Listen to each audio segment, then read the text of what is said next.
we make the wine as you normally would, and then we remove the alcohol. We change a few things in the way we make it, and the more we learn, the more we're changing the way we make the wine. Yeah.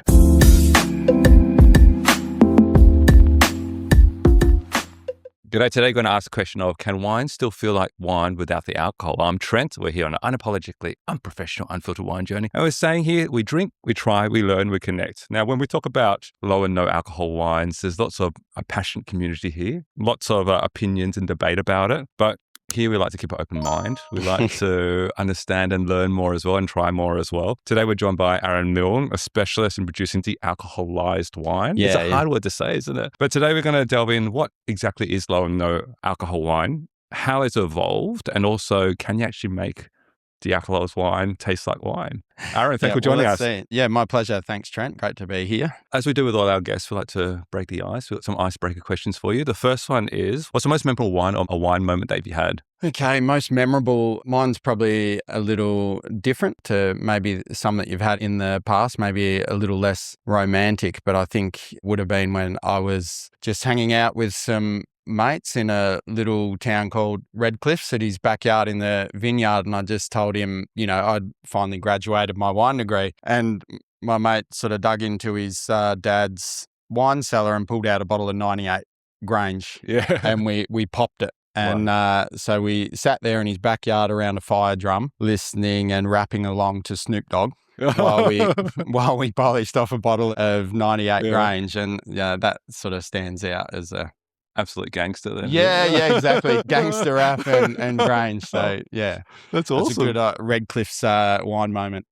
Great way to celebrate. Next one. What's the last glass of wine that you had? Okay, the last glass would have been in the restaurant last night, just a Barossa Shiraz. But if I said the last sort of memorable glass, I think we work with this consultant in our business who is got a lot of experience, and I've learned a lot from him. And we finally got to taste one of his wines. That's Leon Dean's, and it's called the Fritz, and it's a Shiraz Mourvedre Grenache, and it was excellent. So that's my most recent memorable wine, aside from just wine by the glass from the restaurant that I didn't bother remembering the producer. Next one. If you could share a bottle with a person past or present, who would it be, and what bottle would you share? Oh, wow. Person past or present. Would it be Snoop Dogg?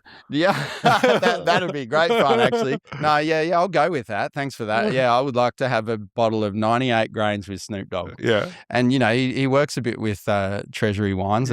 Maybe it's a possibility someday. I don't know. Have you tried his stuff? Was it 19 Crimes, is it? Yeah, or Cali Red. Cali Red, yeah. I haven't tried it, but yeah. Pretty sweet, so I hear. Yeah, absolutely. Next one. What's a unique or ultimate food and wine pairing for you? Unique or ultimate? I guess I'm probably a bit, boring there. I love the, oysters and Riesling and, a lot of the classics. So unique. Grange and Snoop Dogg. Grange and Snoop Dogg. That works. That works. Next one. What's the biggest lesson learned on your wine journey? Oh, yeah. Well, with what we do, we're learning lessons sort of every day. And we'll get into some of the lessons we're learning right now. I think probably the most interesting thing as I've gotten into this is actually challenging the typical Australian technical winemaking mindset as we're getting into removing alcohol, finding that some of those old world wine techniques are actually adding a lot to the wine and starting to get, I guess, for lack of a better word, a little more grubby in the winemaking to try and make a better wine.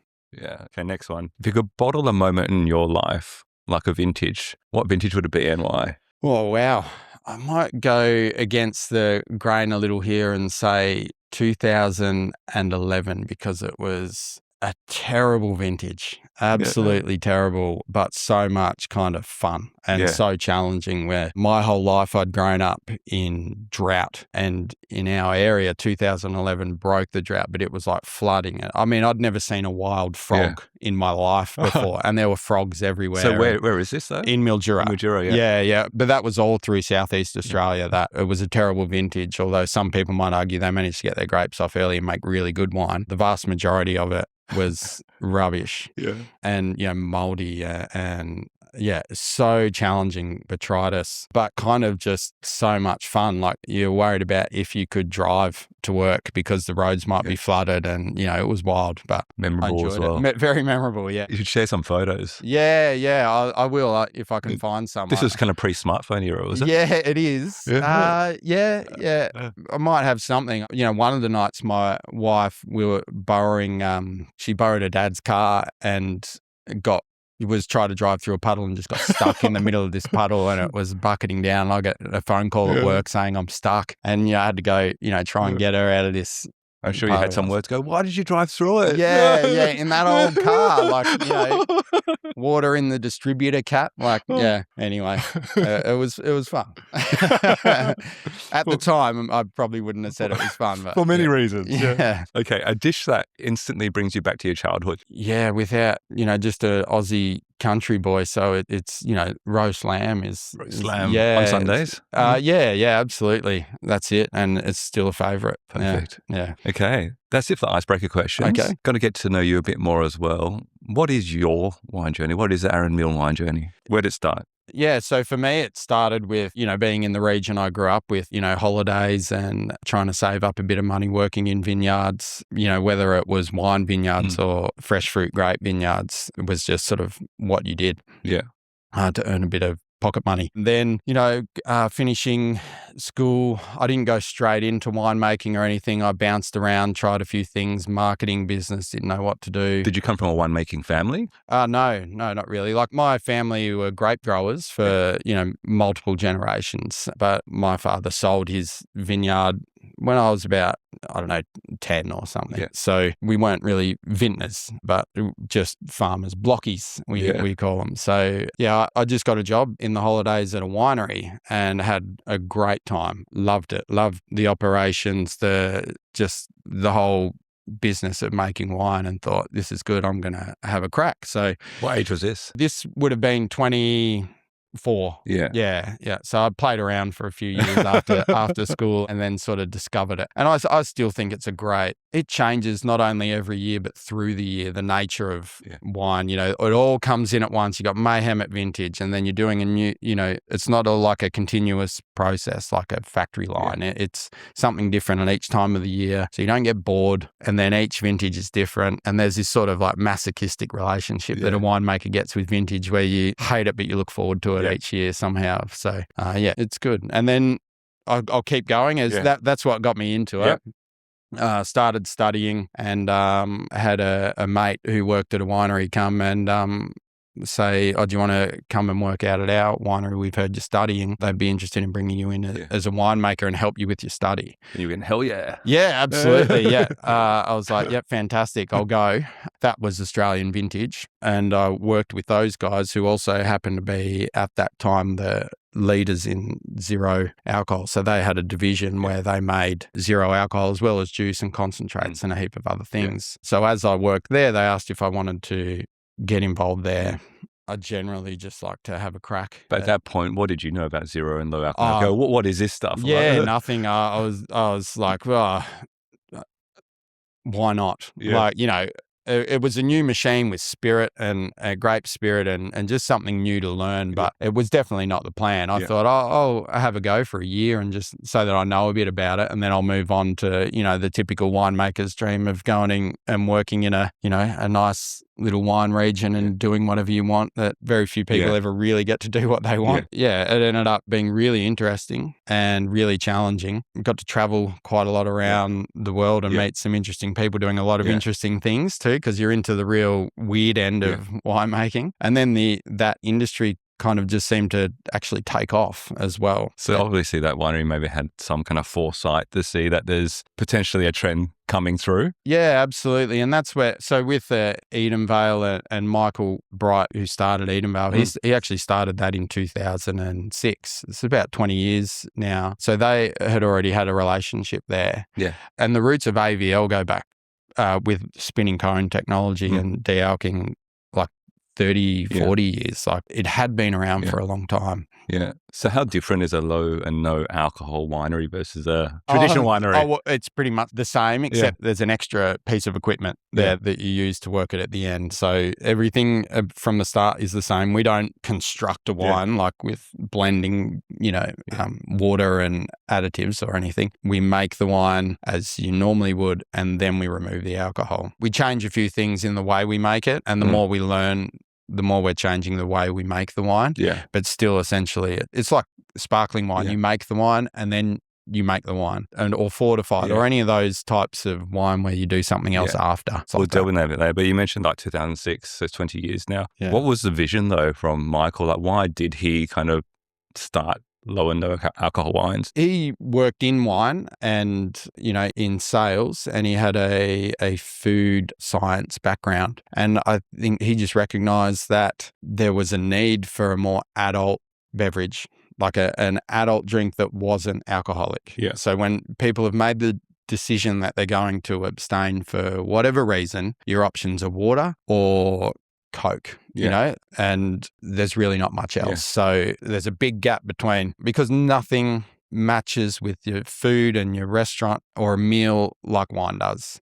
And you either have it or you don't. There was nothing in the middle. Yeah. So he's recognized there was an opportunity there and, decided to leap in as, all good entrepreneurs do and have a crack and ran around trying to find places that could make him the best wine until he landed with AVO. Yeah. Yeah. So low and no alcohol wine, there's a low and there's a no. Is it official definition of what low and no is? Oh, not particularly. It's no is less than 0.5, I guess. And low is kind of anything in between. And maybe I should be a bit more specific on that there because the regulations are pretty grey and we're still bouncing around trying to work out exactly what is what. So someone with more knowledge of the specific sort of legal terms might say something different like, oh no, it's actually between 9% and 7.5. And then, there's all sorts of rules around that kind of thing. But in general, the way I think no is less than 0.5, low is kind of everything in between. So getting point to the origin of the idea where you still want a wine that you can pair with food, which is kind of like you want your cake and eat it too. Yeah. So then the thought is around how should we be thinking about low and no alcohol wine? Should we be thinking of it's a replacement for wine or some other positioning? It's not so much a replacement. We're not I don't feel like we're in competition with wine. We're wine people. We love wine. It's more that it's an alternative. And normally with the customer, they've already made that decision. So the decision to not drink alcohol has already been made. Yeah. And then they're just trying to work out what they're going to drink instead.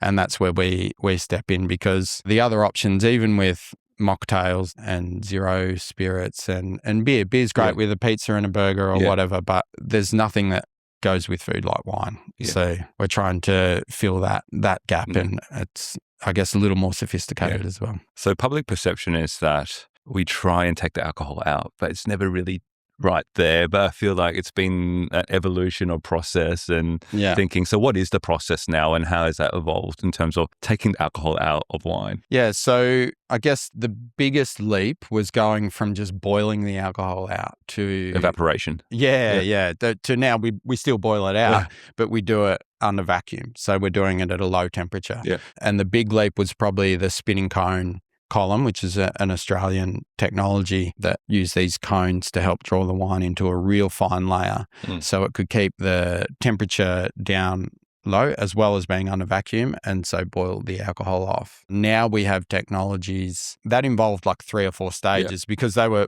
playing with this machine and trying to work out how to do it the best. Now there's equipment that's built for it.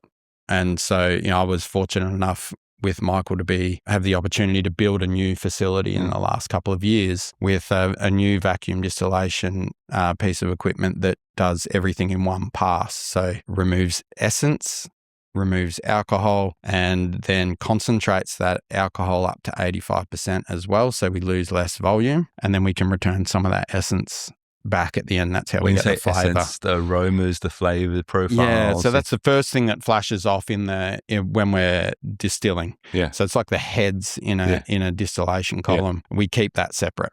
And that's why we're less than 0.5% alcohol is because that still contains some alcohol. Yeah.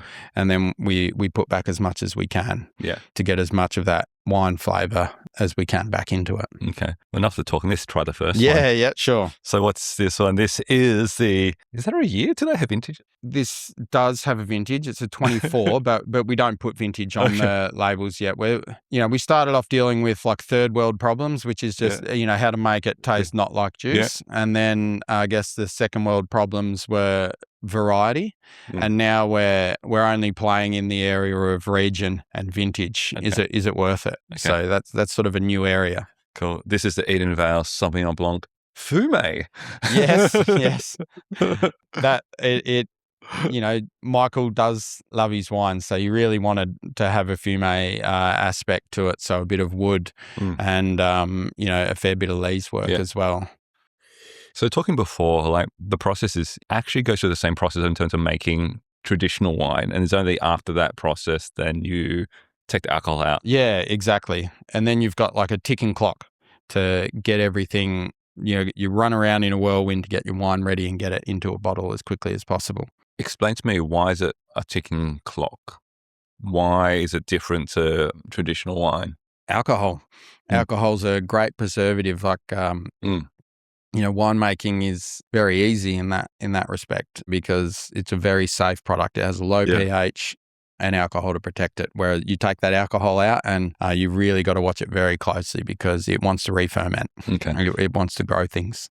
So might tie into the next question. So what are the biggest challenges in making de-alcoholized wine? Yeah, that's that's it. The first thing, again, that third world problem is replacing the weight on the palate and the effects of alcohol, not the effects on your brain, but the effects on the palate. So when the concept of a wine being dry, having no sugar, when you remove alcohol, it's really dry. Like it's, whatever's drier than bone dry, like fossil dry. Like it's terrible. Like I could have brought you a sample, especially with a red. Yeah. We have been working on this Coonawarra Cabernet over the last week, and you will have noticed I've got braces. Yeah. The tannin in it just takes all the saliva out, and I swear the inside of my gums, because I had no lubrication, after a day. Drier than dry. I couldn't taste anything the next day. I had to recover. Yeah, so replacing that is the first part. And people often go, you use some juice and some concentrate to sweeten it. And that is because alcohol is actually very sweet. Yeah. You don't notice it because it's really hot. So if you have a sip of whiskey, the first thing you notice is heat. But there's actually a lot of sweetness that alcohol brings to the palate, and so you take that out, it's rough. Yeah. So that's our big problem. And then we get into things like the finish, the flavor. Everything's a problem. It's a pretty hard thing to make. So flavor and that palate weight. Trying to make sure we got wine flavor, not juice flavor, and palate weight without it being sweet and tasting like juice, but still being drinkable. Yeah.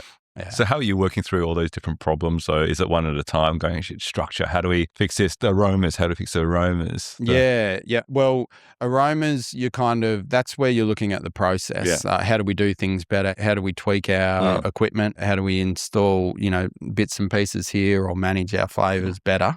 Because you're limited by the alcohol level. So once you've got it, you can only add a certain amount. There are, as I sort of mentioned before, the interesting area is secondary flavors that are not from the fruit. The impact of different types of yeast, wild yeast, and oak, other winemaking techniques that we can apply to the base wine to get more flavor. So that's kind of set almost by the time you go to do the de-alcoholization process. But the first thing we do is try to get the sweetness, balance, weight right, and then we fiddle with everything. What about acidity? Is that also... Acidity is important. Yeah, absolutely. And on a red, when you get drier, those tannins leap out really hard. So you want to drop the acidity on the reds because you have acid and tannins going together.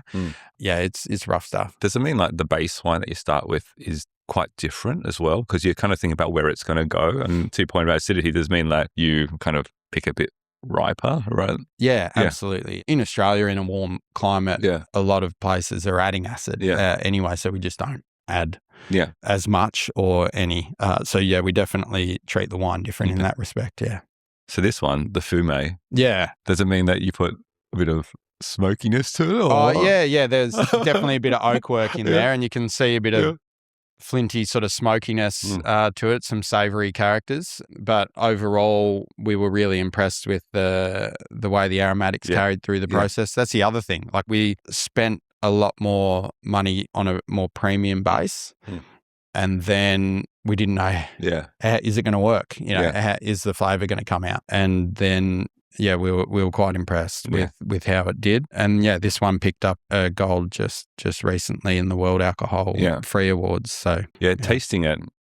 Now, I'm going to be very transparent. It's got the essence of the wine. Yeah. But then it's also not wine as well. It's not, I don't think we should be thinking of it as wine. Yeah.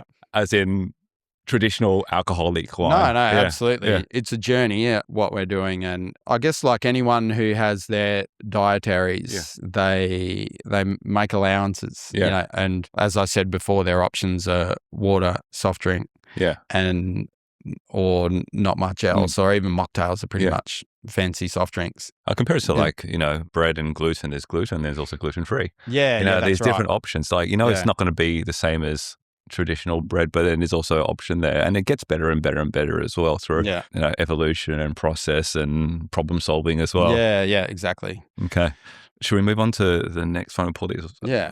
So what caps are these? There's different caps. Yeah, Lux caps. They just look a bit fancier on the outside, nice, smooth. Yeah.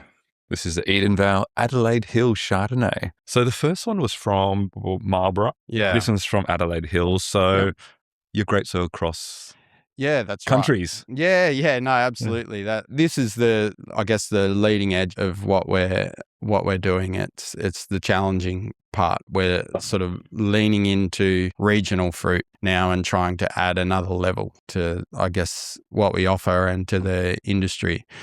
And there's a lot of learning to be had when we do it. Yeah. Is it good wine makes good de-alcohol? I hate saying that word. It's so different. You can say de-alkalized. De-alkalized? Yeah. Or de-alc. De-alc. Yeah. There's got to be a better word. I know. Or no-alc. No-alc. Yeah. So it takes good wine, traditional alcoholic wine, to make good de-alc wine? Yeah, absolutely. It's what we've been trying to discover or prove is still that we get the bang for the buck. And that is because the bases used in these are maybe, 3 times the cost of the bases that we would use in the regular classics. So is it worth it? Do you get twice as much flavor or a wine that's only, 2% better? We feel like with new technology now that we're getting enough bang for the buck to be bothered doing it. And that's why we're launching into it now. But we're still learning, like the character of this wine, this Adelaide Hills Chardonnay, did change quite a lot from the wine in to the wine at the end. And then on what we worked on, by the time it went into the bottle, it was different again. So that takes quite a lot of time to learn and to be able to relate those flavor changes and profile changes back to the base wine.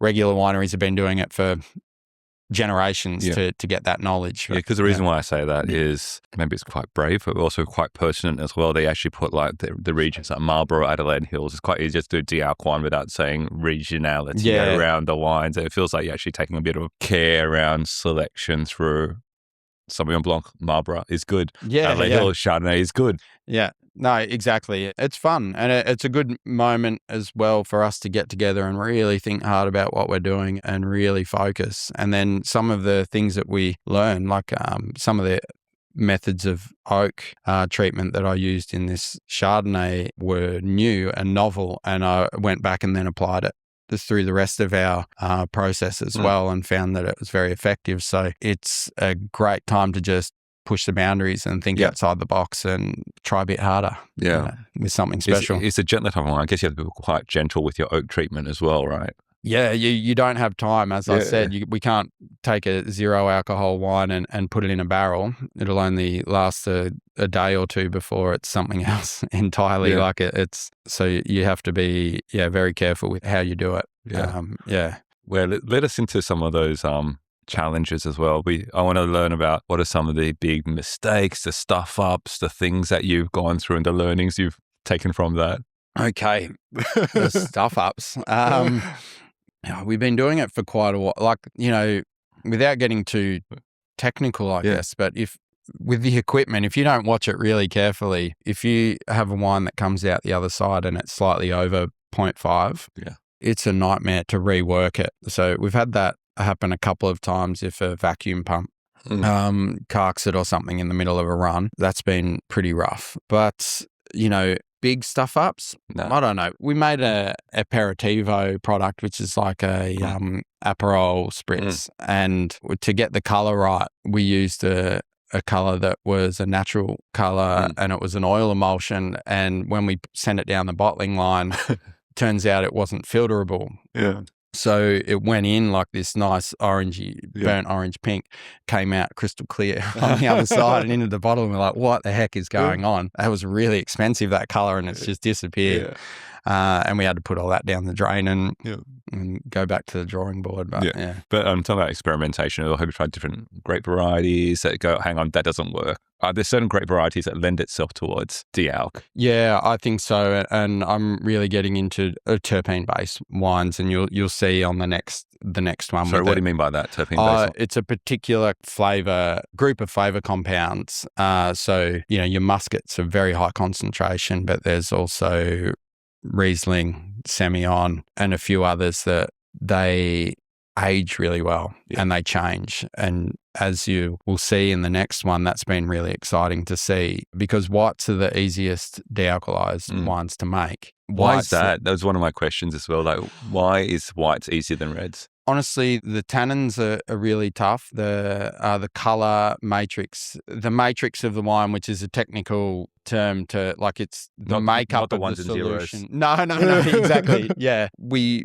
had alcohol on grape skins to extract all this stuff with reds, and then we take that alcohol out. So all the things that required the alcohol to pull it out are now suddenly unstable because you've taken the alcohol out. So it's quite a drastic change to the chemistry of a red wine, more so than a white wine, because a white wine was fermented off skins. Yes. So it didn't extract as much other stuff. Yeah. So that's a challenge. The red flavour is more complex, which is also more challenging for our process because I try not to get too technical, but when I said that essence that we take off, that's like low molecular weight, very estery, light flavors. Yeah. And red has a lot more heart flavors that are harder to separate from the middle of the spirit when you take it out. Whereas whites have a lot more of those top end notes. So you can get a lot more of the character of the white back. Yeah. It's almost like you have like different frequencies and you kind of like, the high exactly. frequencies in the whites easier to get off than the lower frequencies from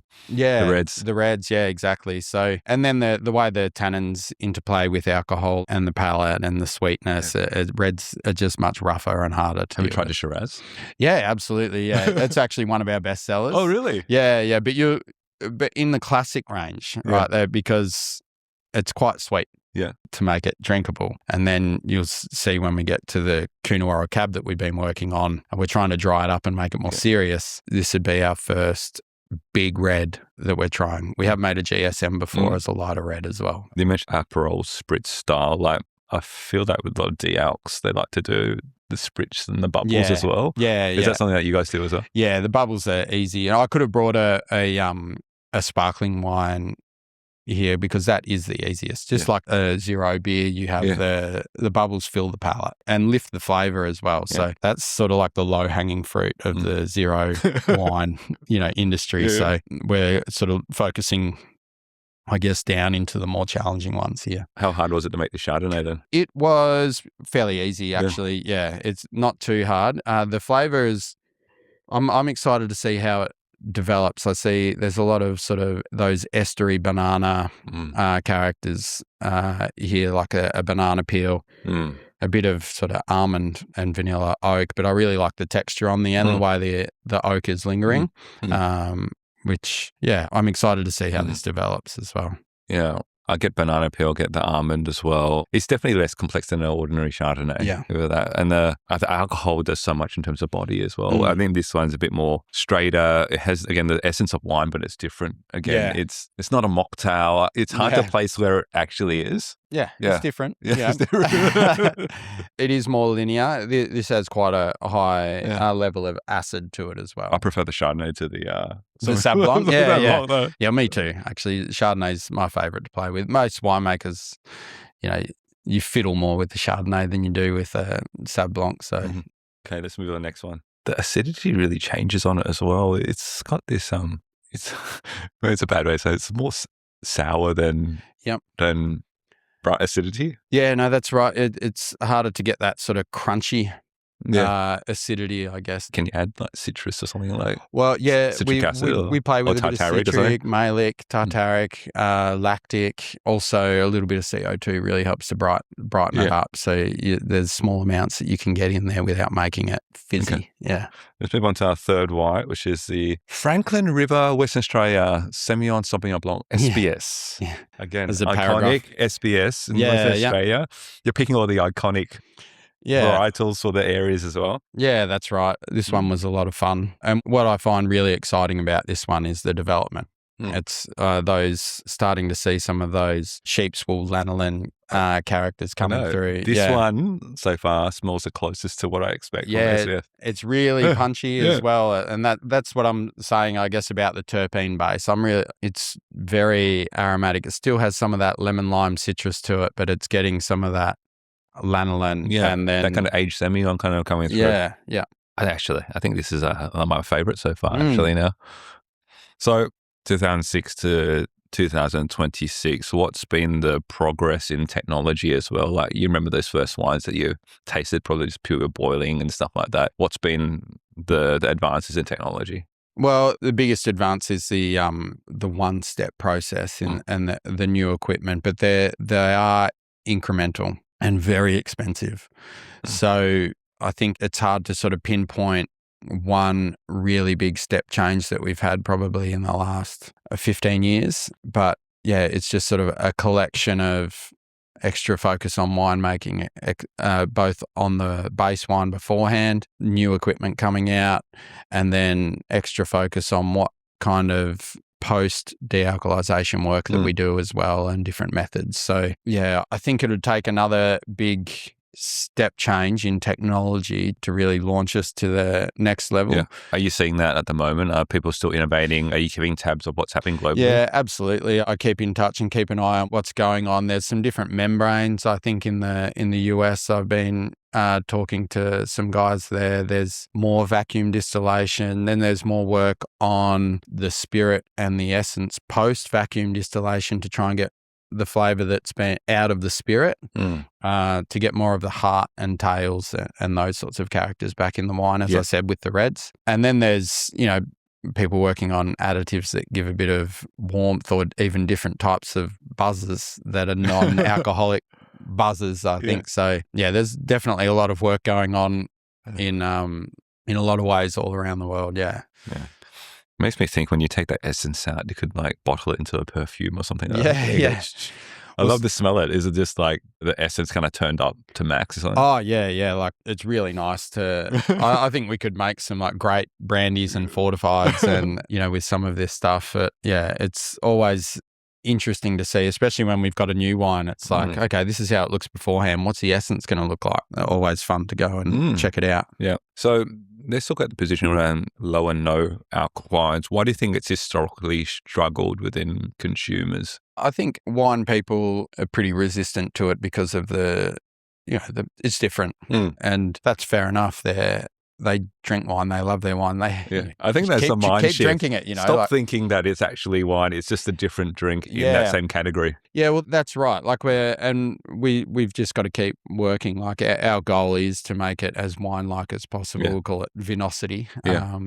And we're really, as I said before, we're doing it to serve a market, the market, the consumer, who's already made the decision not to drink alcohol, and we're trying to offer them that alternative. I'm not really here to convince wine drinkers to change. I mean, keep drinking wine if you love it, it fits with your life and you want it. Yeah, absolutely. I do. It's, this is really to offer to those people that don't want to. So here's a question about quality then. What separates a bad no or low alcohol wine versus a good low and no alcohol wine? Yeah, okay. The input material. I think we can really tell when a producer just doesn't care and they take their good wine for their regular wine, and then they're trying to do something with some of the stuff in the winery that doesn't look any good, and let's dealcoholize it and flog it off that way. Yeah. It doesn't work. You need to treat it like a real wine and put the real winemaking effort behind it. So good materials and then the focus. The other thing people do is just slap it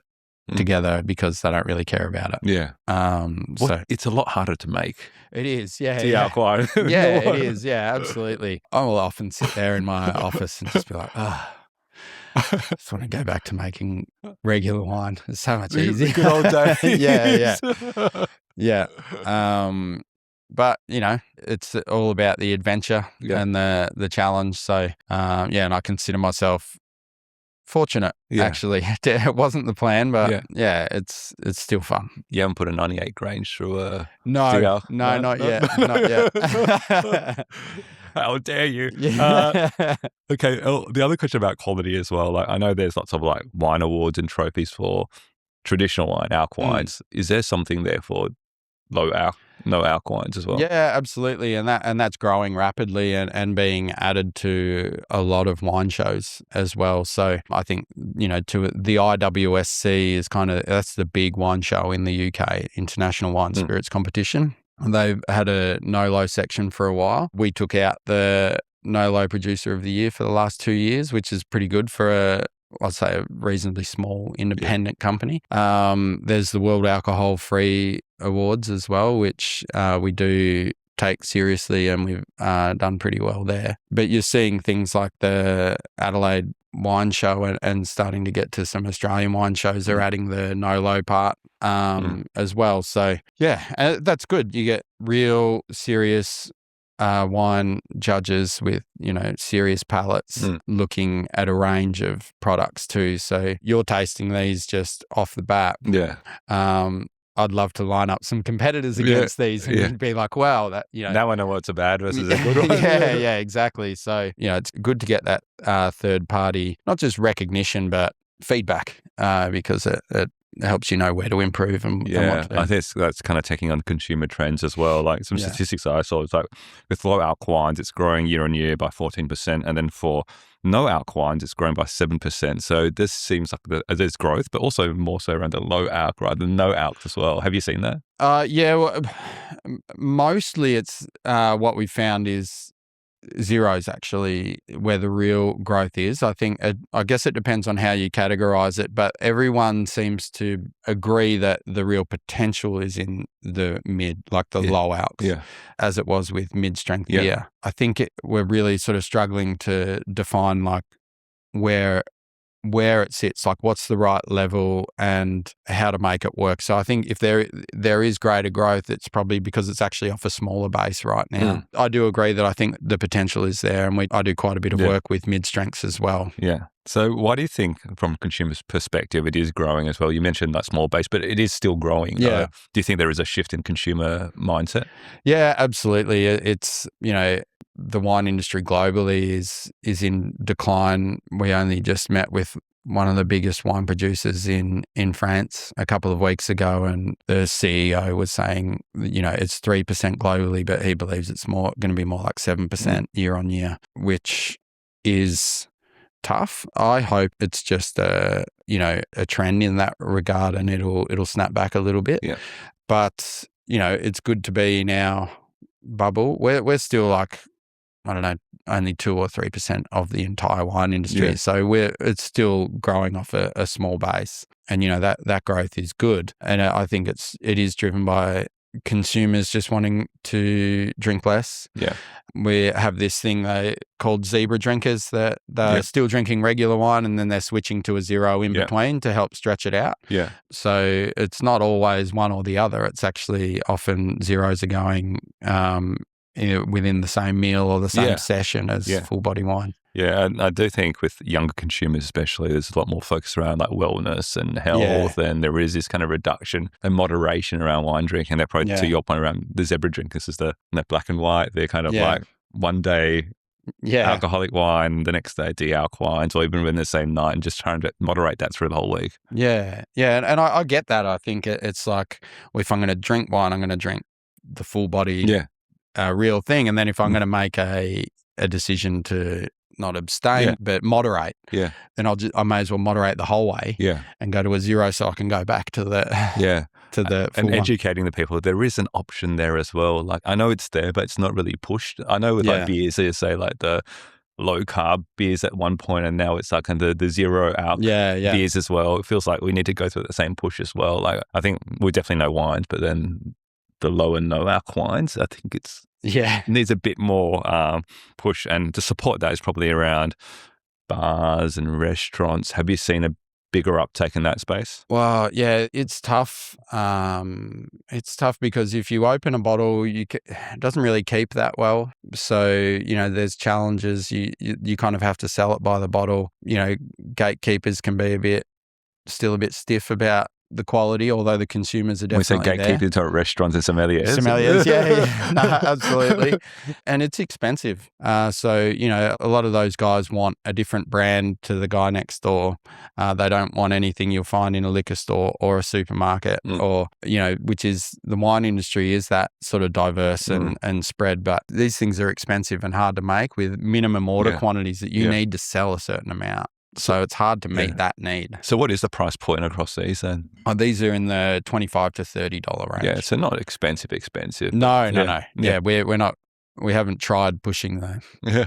It's still 0 alcohol. But have you seen a pickup? I think there was a reference to like Cafe Sydney starting to put it onto their wine list as well. So there is a slow shift, but do you see momentum growing? I think so, and I think it's more driven from the consumer. Yeah. They want it. They're prepared to accept what it is. And that's the wine that's at Cafe Sydney is the SSB there, and you can see it. It's pretty good for what it is. Well, it's a money game as well. If they can make money off, and people are asking for it. Yeah, well, that's right. If they're going to have water, you could sell them water, or you can sell them something like this. So it's that incremental value. You mentioned the gatekeepers before. Like, have you seen a slow shift in them? Have they?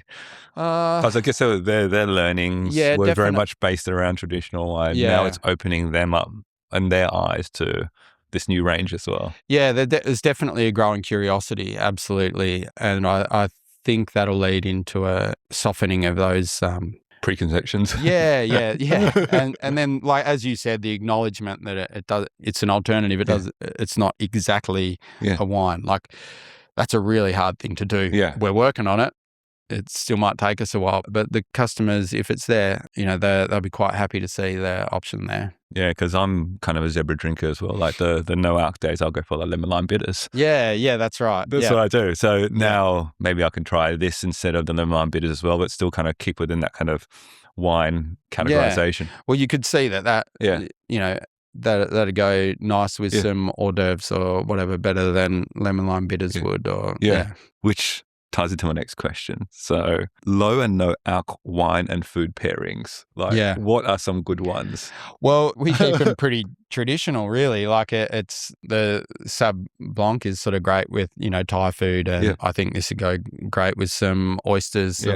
And then, when we get into the next wine, the goal was, my lamb roast pairing is the hope. That's the goal. So, fairly traditional, I guess. I'm just thinking about viscosity again. Like I'm thinking about you talking about like Asian foods, and generally sweetness helps. Absolutely. Is that something we try and do with the wines as well, and add a bit of sweetness back into it to give a bit more again texture and viscosity? Yeah, absolutely. It's something that we looking at. Yeah, we do. But actually in this higher end, we're drying it up more, and that's been because the feedback from what we say the classic range or the entry level range is that it's too sweet. It tastes more like juice. Yeah.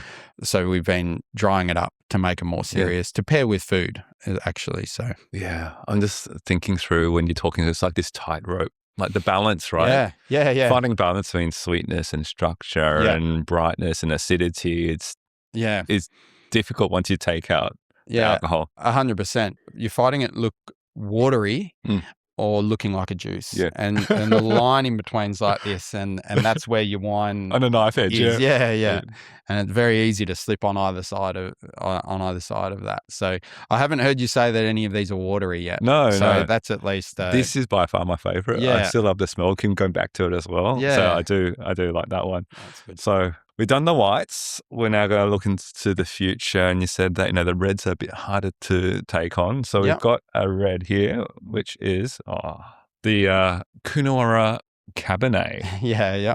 Tell us about this one. Yeah, so as you can see, that one is just a sample bottle because this has come out of the tank. We're working on this at the moment, and it'll go to bottling next week. So this is sort of, I guess, us having a crack at sort of what we would say is potentially the Everest of our zero journey in winemaking is, can we do like a big red? Yeah. Because that's the toughest. So it smells right. Yeah. No, you can see some of that mintiness and you can see the Coonawarra-ness there, which is good. Again, you guys are quite smart because you always pick the iconic areas. Coonawarra Cabernet. Yeah, that's it. I love Coonawarra Cab, right? Like it's down the road.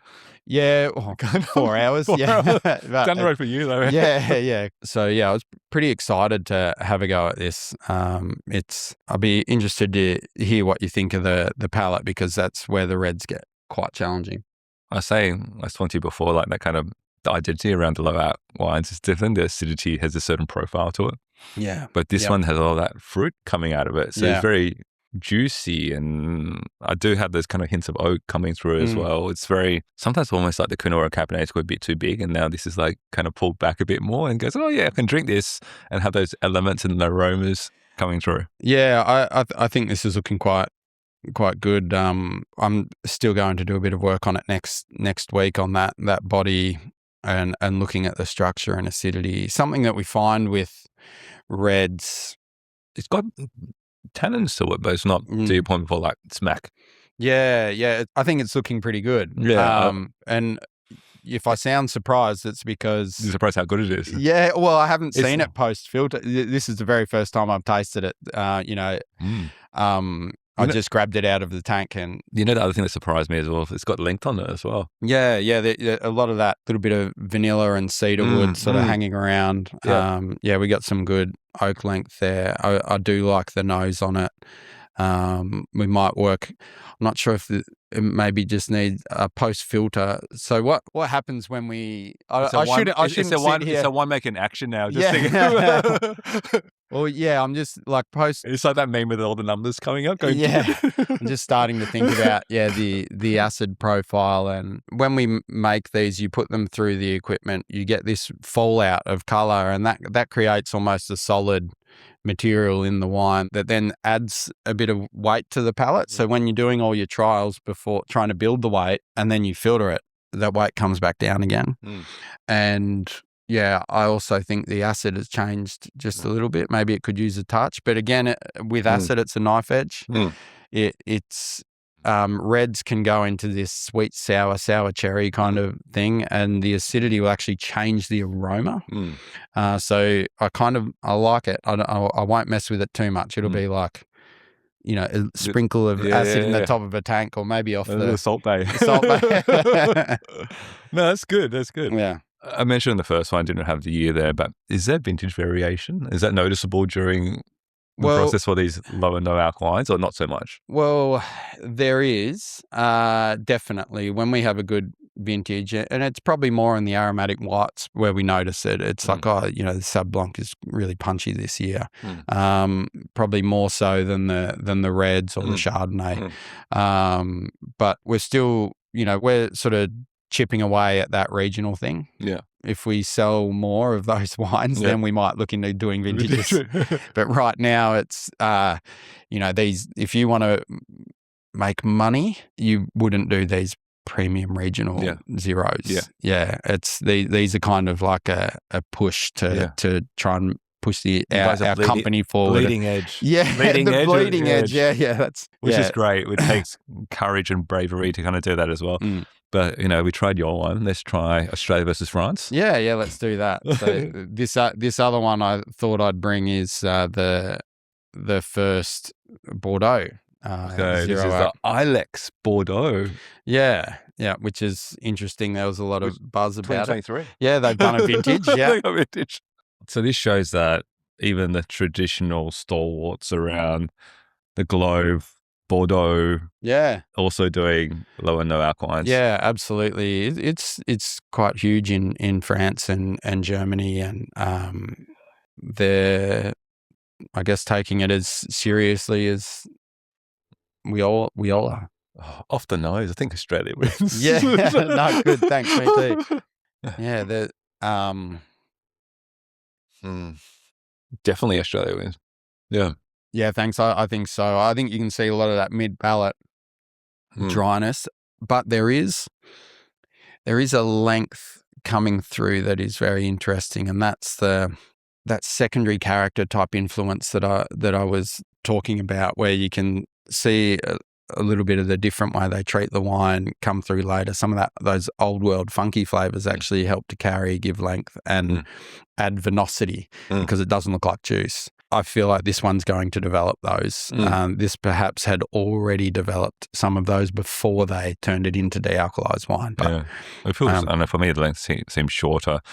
The tannins are probably a bit more clunky on it as well. And yeah, the aromas for me, this one is much better than this one. Yeah.